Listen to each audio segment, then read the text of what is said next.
कहाँ विकास है? किस सेक्टर में विकास है? बता दीजिए। वो 15 लाख रुपए आ रहे थे, वो आपको मिले क्या? हमारा देश खतरे में है। जहाँ कोई तानाशाही नेता बैठकर अपनी तानाशाही दिखा रहा इसके है। प्रधानमंत्री जी भी दूसरी पार्टियों पे आरोप लगाते हैं। अजीत पवार पर भी वो भ्रष्टाचार का आरोप लगा रहे थे। अशोक चव्हाण के ऊपर भी वो भ्रष्टाचार का आरोप लगा रहे थे। अब जब वो एक हो गए, तो हमने तो ऐसा कुछ भी आरोप प्रत्यारोप नहीं करा। ईडी, सीबीआई के दम पर दूसरे लोगों को छीन रहा है कि आपका काला धन खा जाऊंगा, आपको जेल में डाल दूंगा, आप मेरी पार्टी में आ जाओ। अब कांग्रेस हमारे साथ आई है, हमारी आइडियोलॉजी के साथ आई है, हम उनके साथ काम करेंगे, वो उनके वर्कर हमारे साथ काम करेंगे। मुझे बता दीजिए कितने देश में कितने लोगों को रोजगार मिला है? ये ठगबंधन नहीं है, ये गठबंधन है। आप रोजगार पे चर्चा नहीं करते हैं। आप किसी महंगाई पे चर्चा नहीं करते हैं। मोदी जी को रावण से तुलना कर रहे हैं। वो रावण है। अगर उसे देश का प्रधानमंत्री बनकर देश की जनता की भलाई का काम करना है कि ईडी लगा के विपक्ष के नेताओं को खरीदना है। पिछले 10 वर्षों से आम आदमी पार्टी के साथ काम कर रहा हूँ।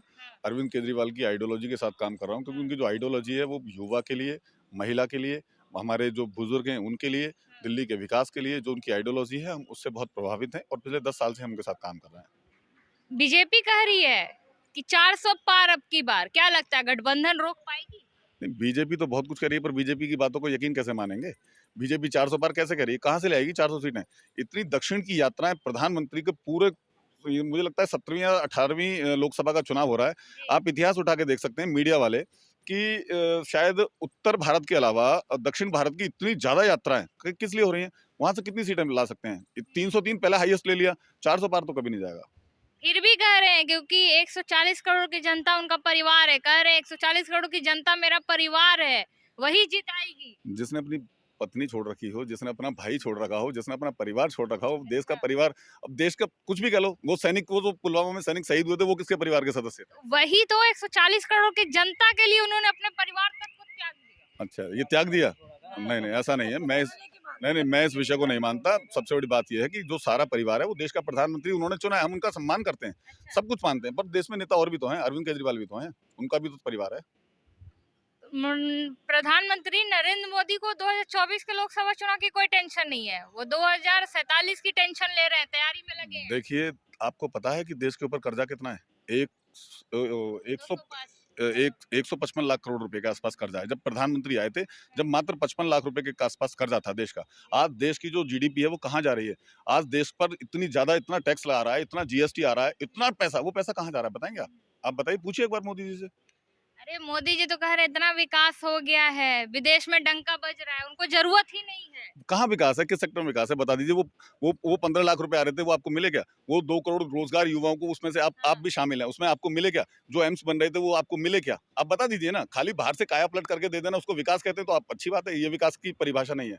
अरे फिर भी मोदी जी कहते हैं 400 पार, विकास इतना हो गया कि विदेश में भी उनका डंका बज रहा है। नहीं, नहीं, नहीं, वो तो देखिए जब जाते हैं आपको पूरा पता है, उनकी टीम हाँ। जाती है, बहुत बड़ी टीम है मोदी जी के साथ, अच्छा। बहुत बड़ा उनका एक सर्कल है, हाँ। उनको उनको उनको हाइलाइट करने के लिए, उनको लाइमलाइट में लाने के लिए उनका पीआर है, उनका बहुत बड़ा पीआर है, वो देश के प्रधानमंत्री हैं, जहाँ जाते हैं वहाँ से उससे पहले उनकी टीमें वहाँ पहुँचती हैं। अभी एलन मोदी हुआ है, लोगों को वहाँ से ज़बरदस्ती लोगों को निकाल कर लाया जाता है। अच्छा। अभी जवाहरलाल नेहरू स्टेडियम के अंदर रेहड़ी पटरी वालों के लिए आयोजन हुआ है, पूरी एमसीडी के वर्कर ज़बरदस्ती, पूरे सरकारी कर्मचारियों को वहाँ पर ज़बरदस्ती बिठाया गया। इसको कहते हैं देश की जनता का प्यार है? मैं तो नहीं मानता।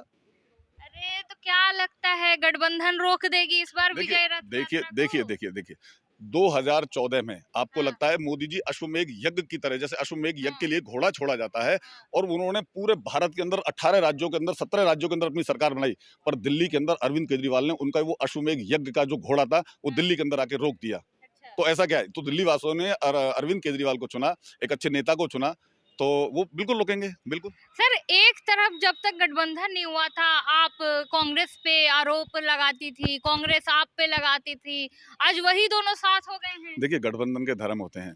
हाँ। देश के प्रधानमंत्री जी भी दूसरी पार्टियों पे आरोप लगाते हैं। अजीत हाँ। पवार पर भी वो भ्रष्टाचार का आरोप लगा रहे थे। अशोक चव्हाण के ऊपर भी वो भ्रष्टाचार का आरोप लगा रहे थे। जी। अब जब वो एक हो गए, तो हमने तो ऐसा कुछ भी आरोप प्रत्यारोप नहीं करा। भई ये राजनीति है, ये राजनीति का धर्म है। मैं आपके लिए कुछ बोलूँगा, भई मैं तो राजनीति के मुद्दे ही बताऊँगा ना, भई राजनीति में कांग्रेस ने ये नहीं किया। अब कांग्रेस हमारे साथ आई है, हमारी आइडियोलॉजी के साथ आई है, हम उनके साथ काम करेंगे, वो उनके वर्कर हमारे साथ काम करेंगे। मोदी जी कह रहे हैं गठबंधन नहीं ठगबंधन है, ये आएंगे तो भगवाधारी, कोई कुछ भी कर ले। अगर आप विकास की परिभाषा को मंदिर की परिभाषा से तय मानती हैं, तो मैं शायद इसे विकास नहीं मानता। मैं विकास की परिभाषा मानता हूँ, अच्छे स्कूल दे दीजिए, अच्छे रोजगार दे दीजिए। अगर आपने एक अच्छा स्कूल खोल दिया है तो आपको 10 जेलें बंद करनी पड़ जाएंगी। आपने रोजगार दे दिया है तो वो विकास की परिभाषा को परिभाषित करता है। आप मुझे बता दीजिए कितने देश में कितने लोगों को रोजगार मिला है? ये ठगबंधन नहीं है, ये गठबंधन है। गठबंधन के अपने धर्म, अपने नियम, अपने कायदे हैं। हम सबका सम्मान करते हैं। आप रोजगार बताइए ना, आप रोजगार पर चर्चा नहीं करते हैं। आप रोजगार पर चर्चा नहीं करते हैं। आप किसी महंगाई पे चर्चा नहीं करते हैं। आपके अब चुनाव आ रहे हैं तो आपने 2 रुपए डीजल वो सस्ता कर दिया, तो ये ऐसे थोड़ी होगा। अच्छा, एक तरफ बताइए, भाजपा एमएसपी नहीं दे रही, किसान परेशान है, रोजगार नहीं दे रही है, बट एक कानून लागू हो गया है सीए, इसको कैसे देखते हैं आप?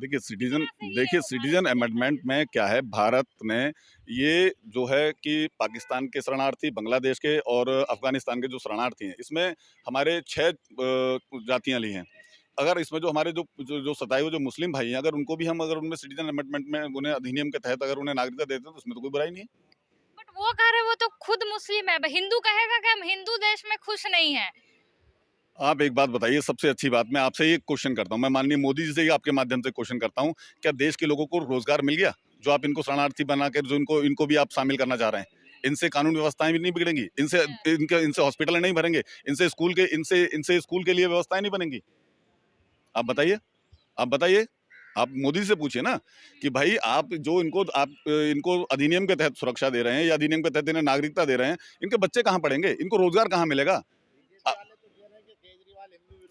नहीं, कहाँ? आप एक बात बताइए, इस बार दिल्ली के अंदर जो बजट पेश हुआ है, दिल्ली की राम राज्य की अवधारणा के ऊपर बजट पेश हुआ है। राम राज्य की अवधारणा क्या है?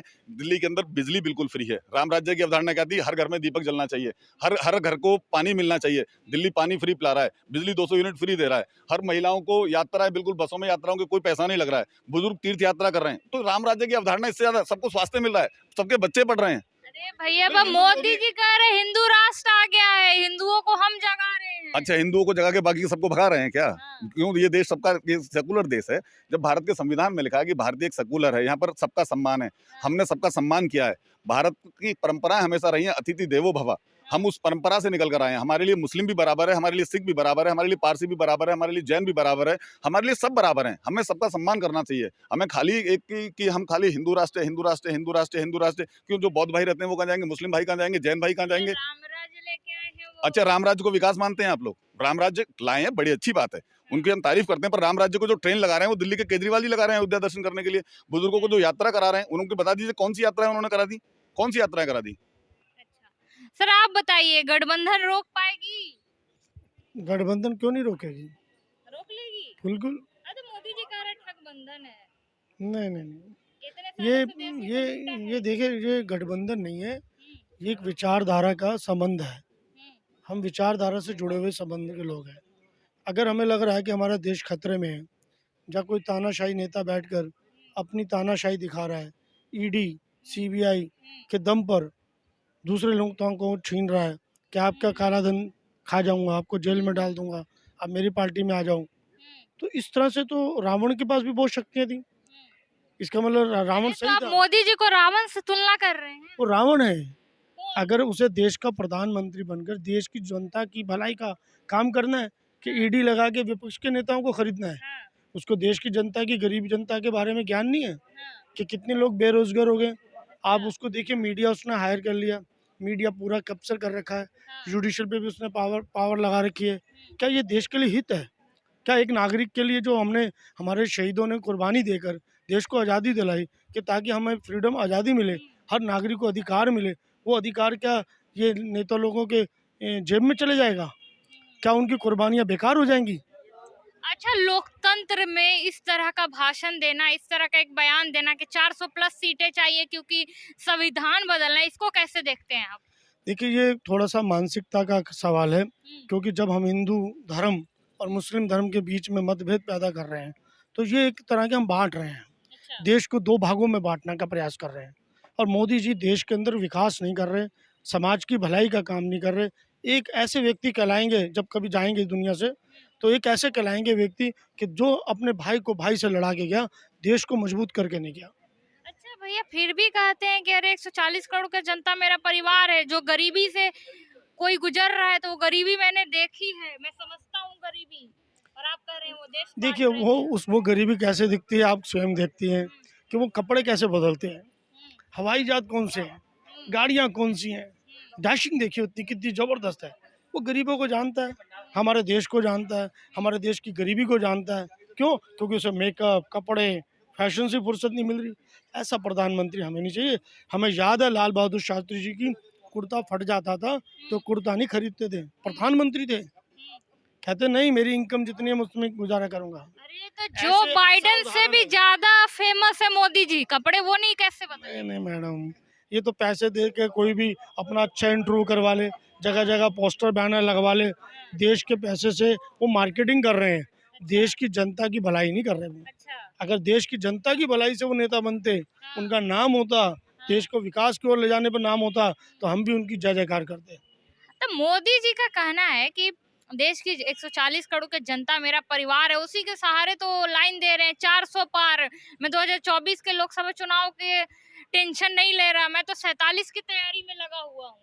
कभी कभी क्या होता है कि किसी के पास पावर आ जाती है हाँ। और एक तरीका आ जाता है, उस तरीके से वो सोचता है कि मैंने सब कुछ जीत लिया, लेकिन वो ये नहीं जानता कि तेरी हार निश्चित है, क्योंकि तू असत्य पे खड़ा है। अच्छा। असत्य के पे खड़े हुए लोग कभी नहीं जान पाते कि हमें सत्य का सामना करना पड़ेगा।